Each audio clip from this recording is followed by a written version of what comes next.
สบายดีมื้อนี้เจอกันอีกแล้วกับสองสุขวาวันนอกนั่นเองมื้อนี้มีเมนูดีที่จะมาตำบักหุ่งกินกันหลังจากที่ไปออกกำลังกายมาแล้วก็ซีมีตำบักหุ่งมาได้กินน้ำกันผักกันจอง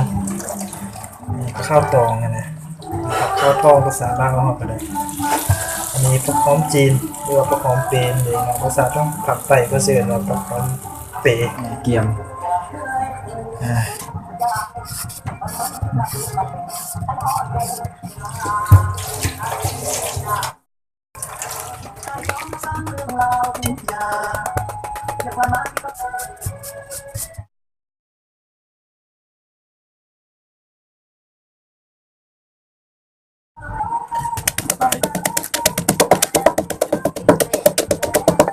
ที่ขาดไม่ได้คือปลาเด็กมะนาว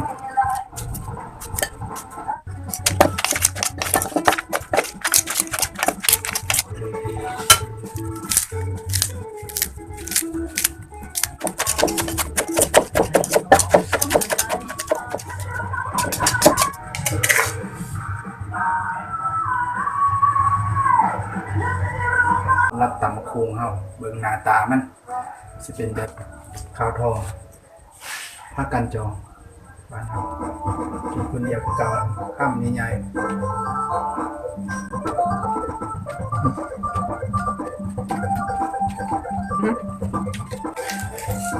พอพี่กินขึ้นนิดนึงแซ่บประเดี๋ยวอะไรจะบอกชีวิตแบบนี้กลัวมันหนอกมากกินเนาะ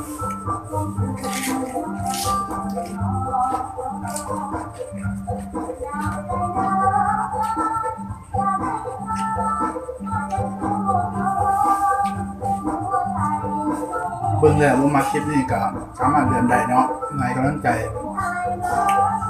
ว่าบนน้องมันแดงด้วยการกด Subscribe กดไลค์หรือกดแชร์เนาะแล้วก็กดกระดิ่งนั่นแหละเนาะทำใต้คลิปนี้ผู้เดียวแล้วคือเก่าแล้วก็จบ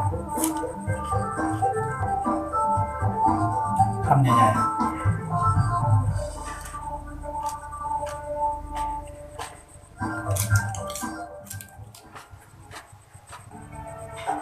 คือตำกุ้งอันนี้นะ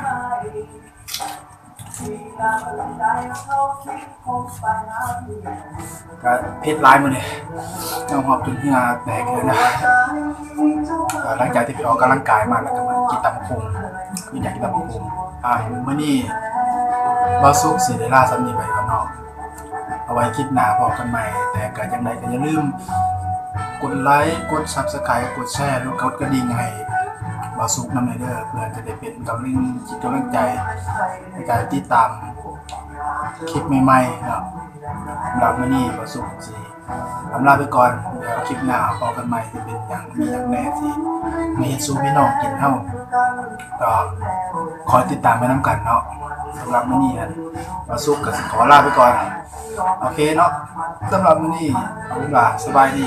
ขอบใจเด้อ